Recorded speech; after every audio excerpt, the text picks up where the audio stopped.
Hi students, good morning and welcome to chemistry concept. हमारा chemistry concept जिसमें आज जो कंसेप्ट है वो है एसिड बेस कंसेप्ट. बिना एसिड बेस केमिस्ट्री पढ़ सकते हैं क्या, है ना? एसिड और बेस वो तो केमिस्ट्री के किडनी है, दो किडनी, एक एसिड और एक बेस. सॉल्ट ना किडनी में नहीं है. अब एसिड और बेस को मिक्स करेंगे तभी सॉल्ट बनने वाला है. तो आज का जो केमिस्ट्री कंसेप्ट है वो है टॉपिक 7.10. 7th चैप्टर है इक्विलिब्रियम. इसमें टॉपिक है 7.10 एसिड बेस एंड एसिड में बेस को कभी मिक्स कर दिया तो क्या मिलता है? सॉल्ट मिलता है. तो acid base and salt. Students, क्यों ये एसिड बेस पढ़ते रहने के हमेशा दिमाग पे ऐसे प्रेशर डालते रहते हैं? मैडम आपके एसिड बेस हमको परेशान कर रहे हैं, जीने नहीं दे रहे हैं, ऐसा लग रहा है. क्यों? तो आपको एक चीज पता होनी चाहिए कि बिना एसिड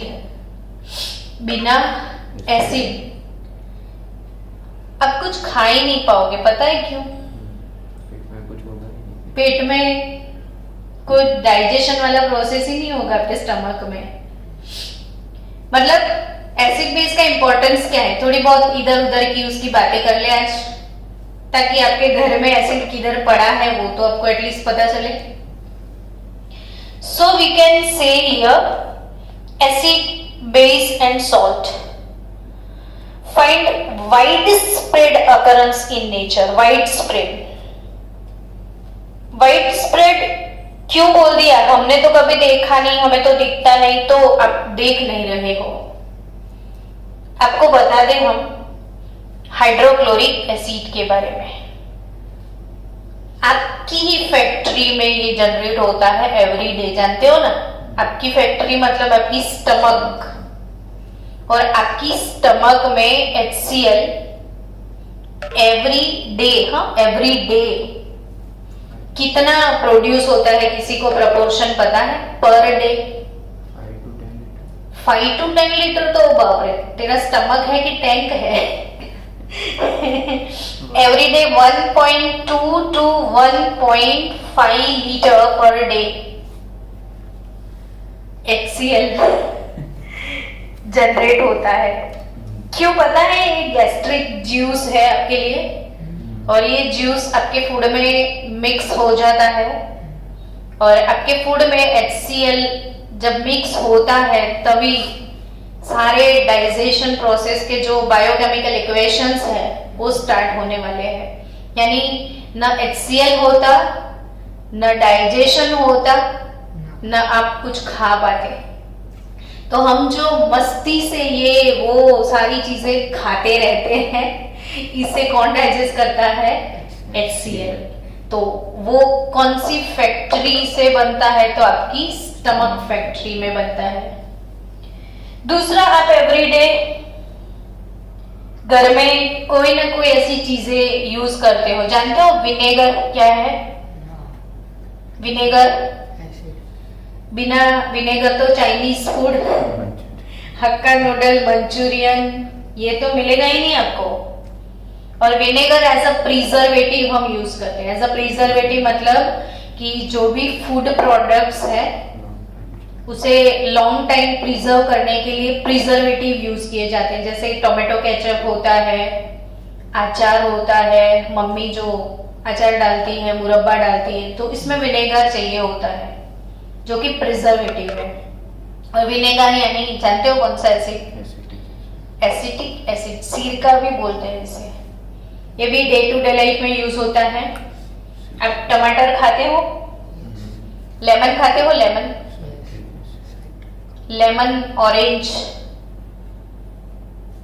ऑरेंज, ये साइट्रिक एसिड इसमें. इसमें कौन सा एसिड होता है? Citric acid. Tomatoes oxalic acid. Tomato में कौन सा एसिड होता है? Oxalic acid. खट्टी इमली खट्टी क्यों होती है? क्योंकि उसमें टार्ट्रिक एसिड होता है। कौन सा एसिड होता है? Tartaric acid. सो बच्चों, जब से एसिड का नाम आया, मैंने जो जो चीजें बोली, जैसे इमली में बोलूं, लेमन में बोलूं, ऑरेंज बोलूं, विनेगर बोलूं, तो सब नाम सुन के आपके मुंह में वो खट्टा खट्टा फीलिंग आया? यानी आप समझ चुके हो कि कुछ खट्टा खट्टा है, तो वो क्या है? एसिड है। तभी बच्चों, acid word has been derived from a Latin word. Latin word acidus. Latin word कौन सा? एसिडस। और acidus meaning sour in taste. Acidus meaning sour in taste. जो खट्टा खट्टा है उन्हें लैटिन लैंग्वेज में एसिडस बोला जाता था, और ये खट्टेपन की वजह से इसको क्या नाम दे दिया गया है? एसिड। समझ गए? तो क्या आप अपने घर में कहीं बेस यूज करते हो? बोलो। Sodium hydroxide, caustic soda, NaOH, caustic soda, caustic potash, KOH। आपको ना OH देखते ही पता चल जाता है ये बेस होगा, नहीं? Calcium hydroxide, barium hydroxide, aluminium hydroxide. तो जिसमें OH दिखे वो सारे बेस। ऐसा कुछ अपना सिंपल वाला क्लासिकल कंसेप्ट है दिमाग में। और एसिड किसको बोलते हैं हम लोग? जिसमें H दिखे, H+H+H+ दिखे वो एसिड। OH दिखे तो बेस। ऐसा कुछ पहले से आपने पढ़ के रखा है स्टूडेंट। तो ये जो भी एसिड और बेस दोनों को मिक्स करोगे तो क्या मिलेगा आपको? सॉल्ट। चलो, आपके घर में एक सॉल्ट है, सोडियम क्लोराइड, जिसके बिना आपको चले ही ना। सोचो ये सॉल्ट कौन से दो एसिड से बनेंगे? तो HCl और NaOH। तो NaOH क्या है? बेस। HCl क्या है? एसिड। बेस में क्या डाल दिया? क्या बन गया? सॉल्ट। तो यानी सॉल्ट कैसे बनता है? Acid plus base. और कुछ बनेगा क्या? एसिड का H+। एसिड से क्या मिलेगा? H+। बेस से क्या मिलेगा? OH-। और H+OH- से क्या मिलेगा? H2O।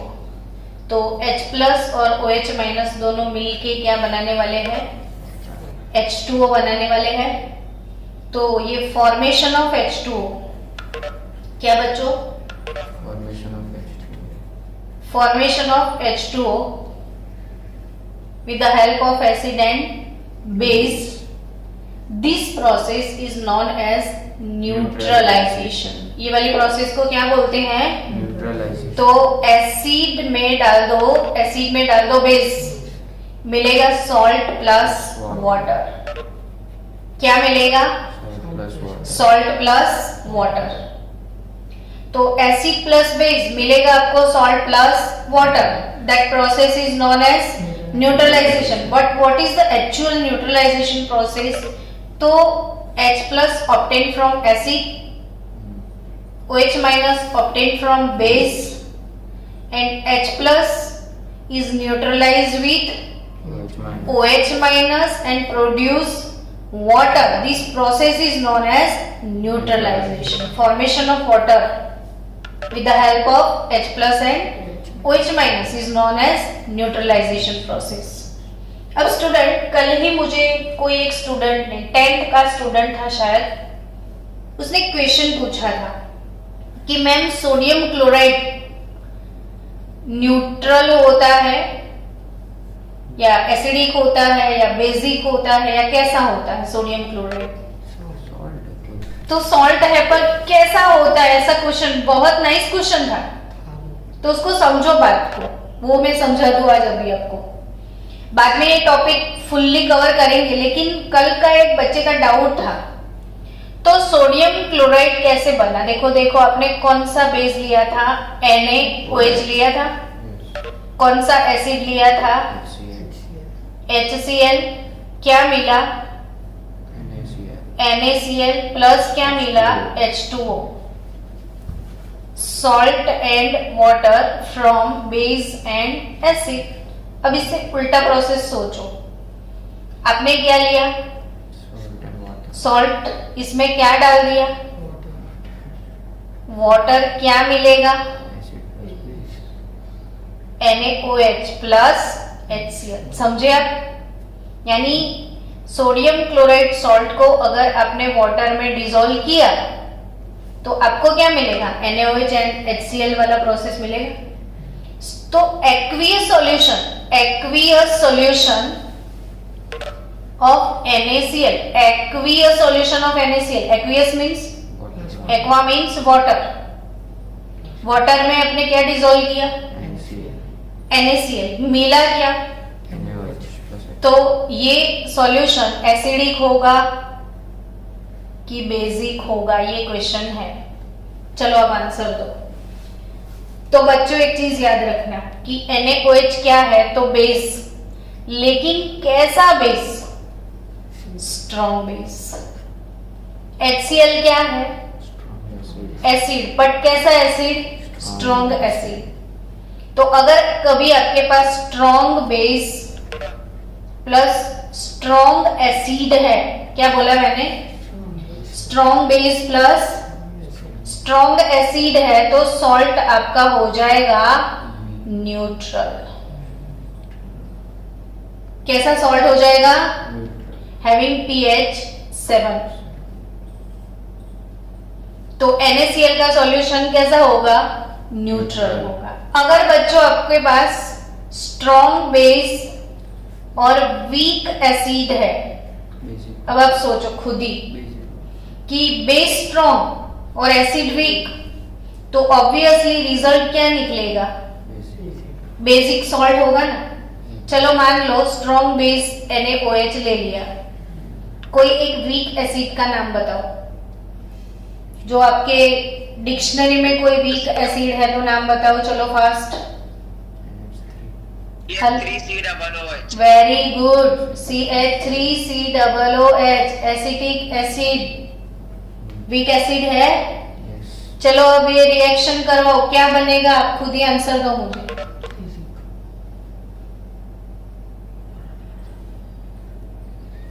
एनीवन?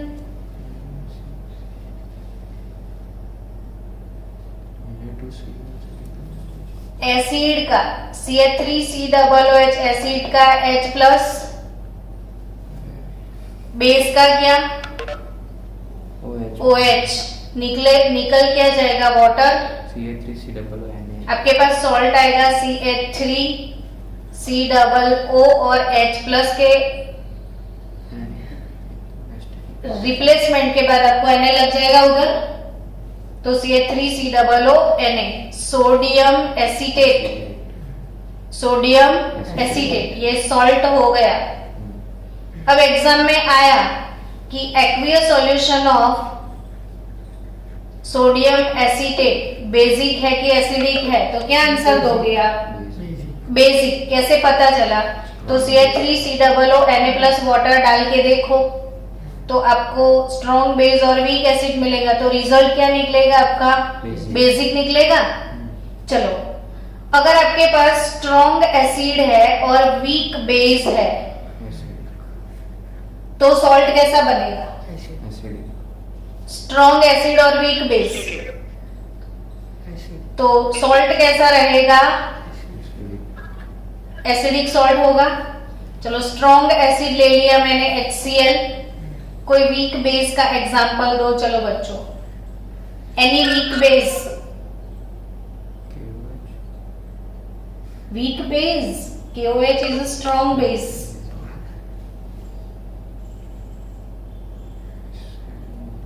कोई वीक बेस का एग्जांपल आप में से कोई भी बच्चा?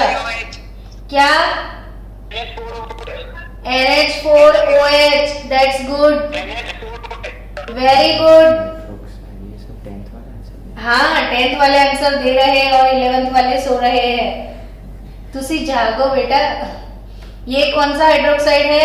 Ammonium hydroxide. ये वीक बेस है और HCl स्ट्रॉन्ग एसिड है। मेरे को बताओ ना दोनों में से क्या मिलेगा? NH4Cl मिलेगा और NH4Cl और H2O। चलो अब एग्जाम में आ गया कि aqueous solution of NH4Cl acid हो गया बेस, तो क्या आंसर दोगे आप? एसिडिक। कैसे पता चलेगा? तो NH4Cl में क्या डाल देना? पानी। क्या मिलेगा? NH4OH और HCl। Strong acid weak base. तो अल्टीमेट रिजल्ट क्या आएगा आपका? एसिडिक। कि सब लोगों को ये चीज समझ में आई कि एसिड और बेस से क्या बनता है? सॉल्ट और वाटर। अब सॉल्ट में क्या डाल दो? वाटर, तो क्या मिलेगा? एसिड और बेस। समझ गए? अब स्ट्रॉन्ग एसिड स्ट्रॉन्ग बेस दोनों ही स्ट्रॉन्ग है तो रिजल्ट क्या निकलेगा? न्यूट्रल निकलेगा।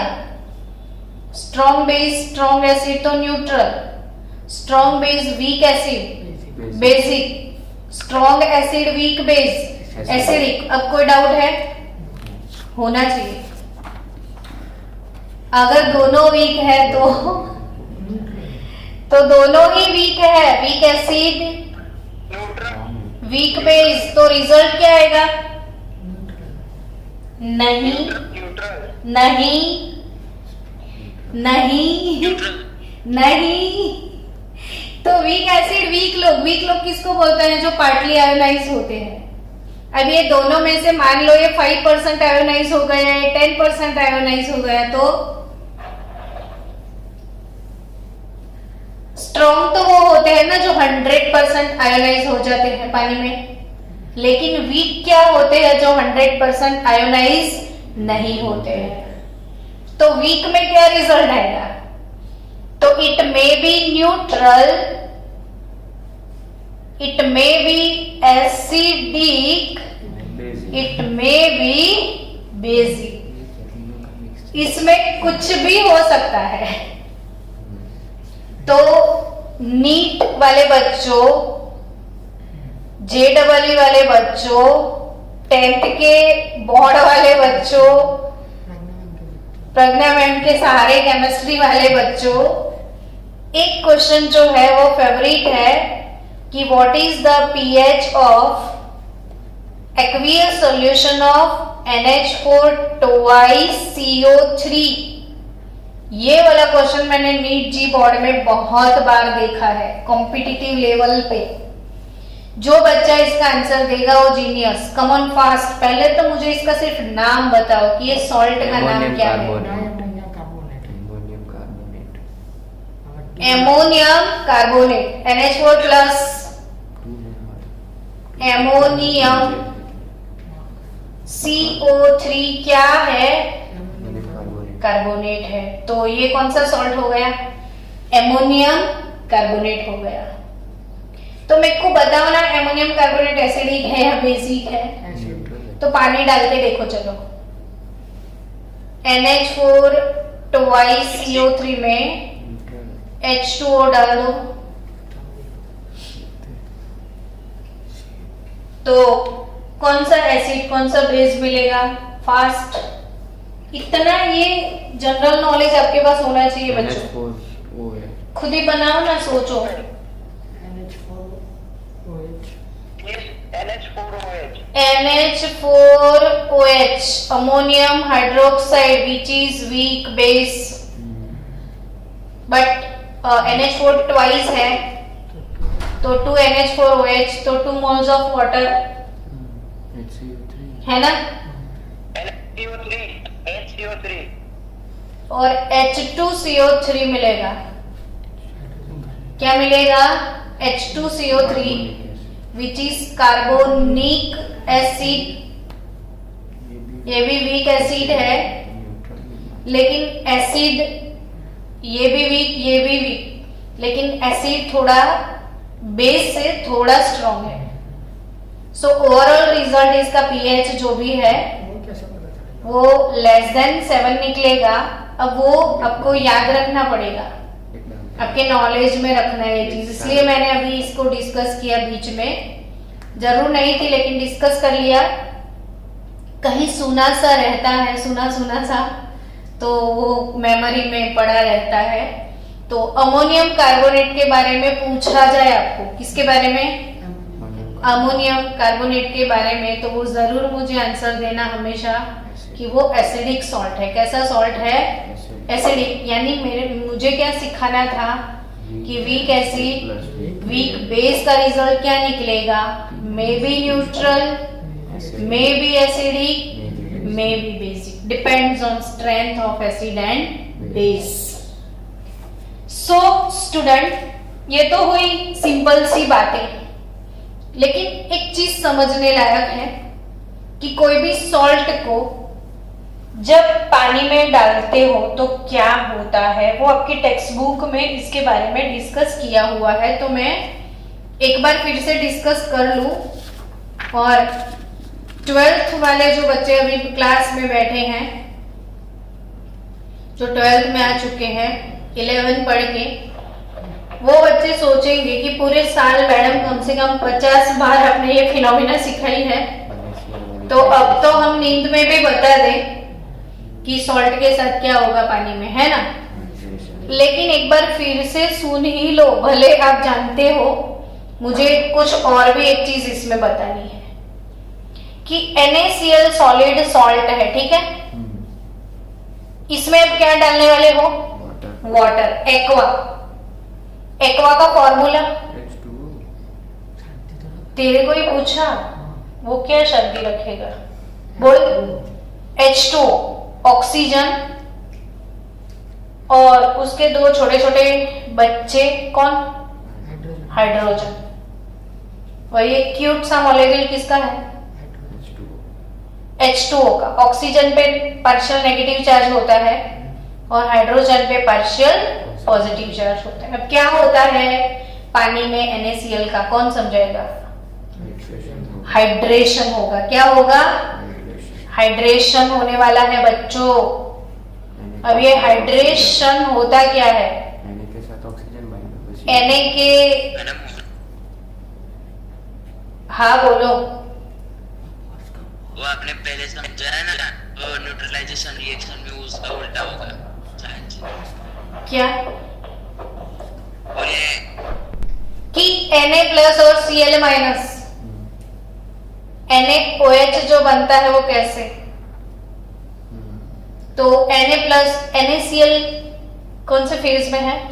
सॉलिड फेज में. क्यों सॉलिड है पता है? कि Na के जस्ट बाजू में क्या है? Na के जस्ट बाजू में कौन है? Cl. और आप लोग को ये चीज पता है कि जो सॉलिड सब्सटेंस होते हैं ना, इसमें इंटर मॉलिक्यूलर अट्रैक्शन फोर्स बहुत ज्यादा होता है. ये टाइटली क्लोज होते हैं, टाइटली क्लोज पैक, इतने टाइट कि Na को चिपक जाता है कौन? Cl-. और ये क्यों चिपकता है, इसका रीजन तो प्लस और माइनस यानी ऑपोजिट चार्ज के बीच का अट्रैक्शन. एक एक वर्ड को सुनना बच्चों. क्यों ये एक दूसरे के क्लोज है? Because of attraction force produce between opposite charge, और that type of force is known as electrostatic force. ये वाले अट्रैक्शन फोर्स को हम क्या बोलते हैं? Electrostatic force. अब इलेक्ट्रोस्टैटिक फोर्स है तो ये लोग क्लोज है, और क्लोज है तो ये सॉलिड है, और जैसे ये सॉलिड किस में गिर गया? वाटर में। तो वाटर ने क्या हाल किया उसका? तोड़ दिया। किसने? वाटर ने। किसको तोड़ दिया?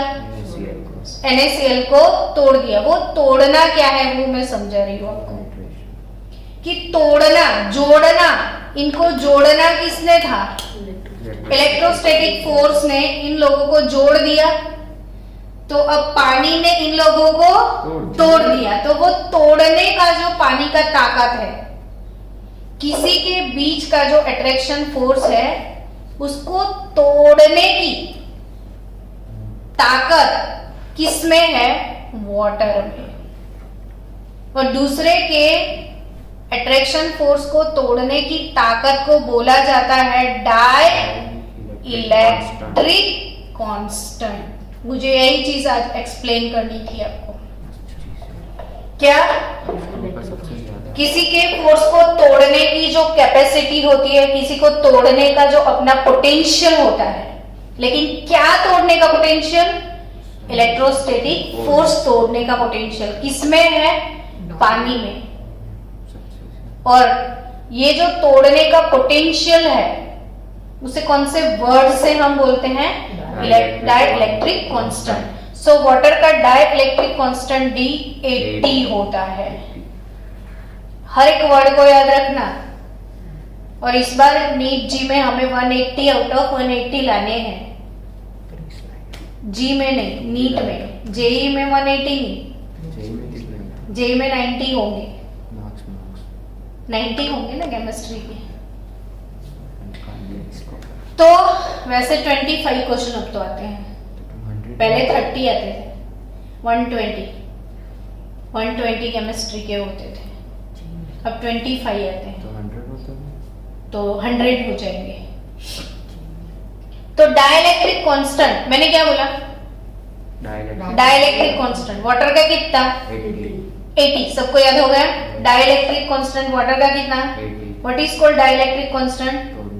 तो पोटेंशियल ऑफ तोड़ना। और क्या तोड़ना? किसी का इलेक्ट्रोस्टैटिक फोर्स, यानी जो करीब है उनके लिए विलन बन जाना।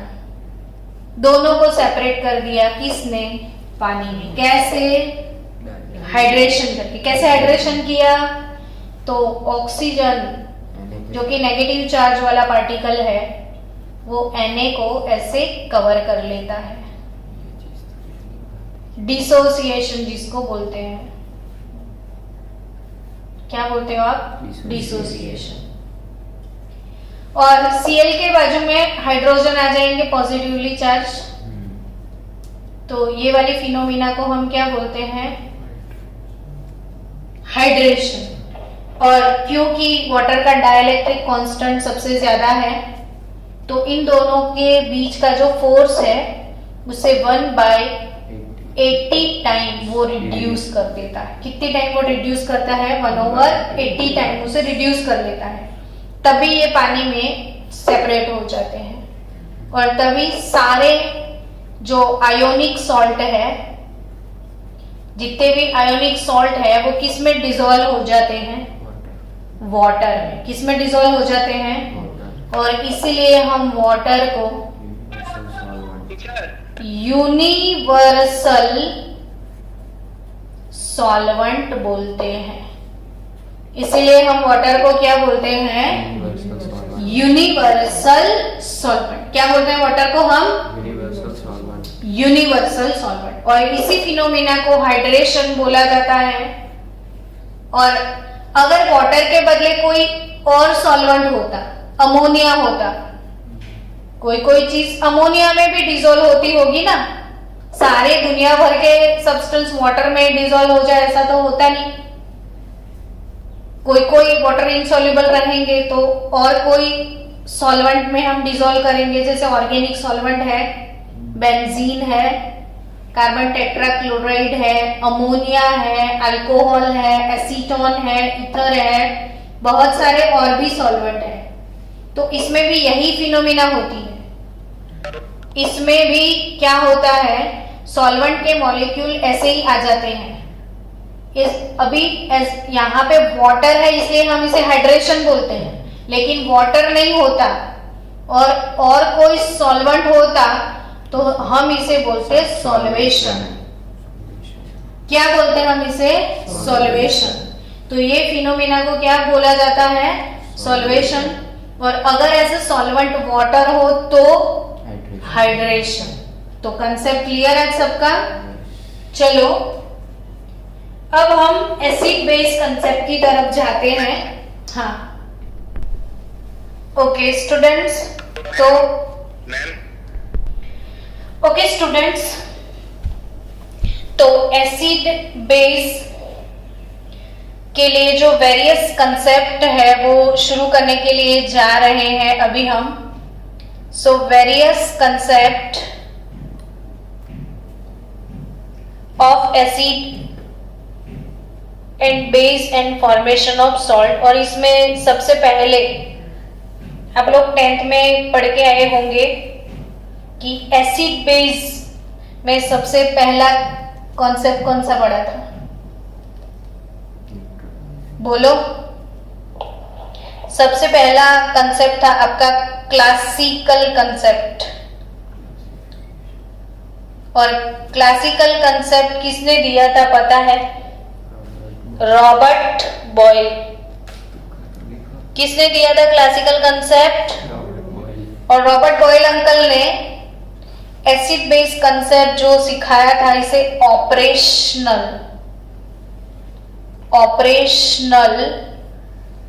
डेफिनेशन भी बोलते हैं। कैसी डेफिनेशन? अब क्यों ऑपरेशनल, तो वो अभी सुनोगे तो पता चलेगा कि एसिड के बारे में क्या क्या बोला था रॉबर्ट बॉयल अंकल ने। बताओ एसिड के बारे में। तो एसिड आर दो सब्सटेंस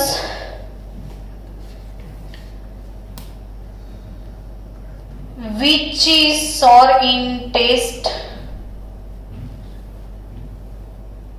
दूसरा क्या बोला था? फास्ट बता सकते हो आप लोग? आपको आपने पढ़ा हुआ है कि एसिड क्या होते हैं? नहीं, ये रॉबर्ट बॉयल अंकल की डेफिनेशन थी ना, मैं सिर्फ इसके बारे में बात कर रही हूँ कि एसिड के बारे में क्या बोला था। तो एक टेस्ट के बारे में बोला था कि which are sour in taste. दूसरा कुछ बोला था एसिड के बारे में, तो it turns blue litmus. It turns blue litmus to red. Blue litmus paper को एसिड सॉल्यूशन में अगर आप डीप करोगे तो वो रेड हो जाएगा। एसिड वो होता है जो ब्लू को रेड में कन्वर्ट करता है। और तीसरा बोलो। एसिड वो सब्सटेंस होते हैं जो reacts with active metals, react with active metals and produce hydrogen gas। और लास्ट कंसेप्ट इसमें था कि एसिड बेस के साथ न्यूट्रलाइजेशन करके सॉल्ट बनाता है। ये 4 operational definition Robert Boyle uncle ने दिया था। तो एसिड बोलो ना तो ये 4 फंडा जो भी है फटाफट से बाहर आना चाहिए कि एसिड्स आर दो substance which are sour in taste, turns blue litmus to red, reacts with active metal and produce hydrogen gas. कोई भी एसिड होता है, एसिड में आप कोई भी एक्टिव मेटल डाल दो, जिंक, मैग्नीशियम। अब आप सोचोगे कि एक्टिव मेटल कौन सा, तो आपके पास 10th में रिएक्टिविटी सीरीज तो पढ़ा होगा ना। और जो भी रिएक्टिविटी सीरीज है इसमें हाइड्रोजन के पहले वाले जितने भी मेटल वो रिएक्टिव, तो वो रिएक्टिव मेटल के साथ एसिड कौन सी गैस प्रोड्यूस करता है बच्चों? Hydrogen gas. तो और एसिड में क्या डाल दो? बेस, तो सॉल्ट। अब बेस का डेफिनेशन इससे सब opposite. तो जो भी अभी ऊपर लिखा है सब ऑपोजिट।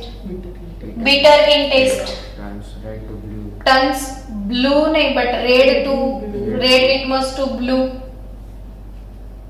बेस के बारे में तो हमें नहीं बोलना है कि वो हाइड्रोजन गैस प्रोड्यूस करेगा, लेकिन बेस में क्या डाल दिया? एसिड, तो न्यूट्रलाइजेशन होके बनेगा सॉल्ट। अब ये डेफिनेशन तो कितनी अजीब डेफिनेशन हो गया, आपको डेफिनेशन जैसा नहीं लग रहा है, प्रॉपर्टीज जैसा लग रहा है ना? और प्रॉपर्टी इसलिए ऑपरेशनल बोला कि ऑपरेट करके देखना पड़ता है। अब आप लैब में खड़े हो, मान लो कि लैब में ये स्टूडेंट ये खड़ा है, अब इसके सामने 10-12 सब्सटेंस ऐसे पड़े हैं। अब उन 10-12 सब्सटेंस को आपको क्लासिफाई करना है, भाई तो एसिड है या बेस, तो उसे क्या करना पड़ेगा? चखना पड़ेगा, है ना? भाई खट्टा है तो एसिड में रख दो, और बीटर है तो बेस में, और इसके अलावा कोई टेस्ट है तो कंफ्यूजन भी। कितनी अजीब डेफिनेशन है। यानी ऑपरेट कर करके देखना पड़ेगा कि भाई तो एसिड है या भाई तो बेस है। रिएक्शन करवाओ, हाइड्रोजन गैस निकलती है कि नहीं। तो ये इसीलिए इसको क्लासिकल कंसेप्ट सबसे पुराना है, और ऑपरेशनल डेफिनेशन क्यों बोला गया है कि डेफिनेशन जैसा कुछ है ही नहीं, ये तो ऑपरेट करके देखना पड़ेगा। और किसी भी सब्सटेंस को ऐसे चख के थोड़ी डिसाइड करेंगे कि वो एसिड है कि बेस। तो ये चखने वाला जो फंडा है, इसकी वजह से ये कंसेप्ट फेल हो चुका है।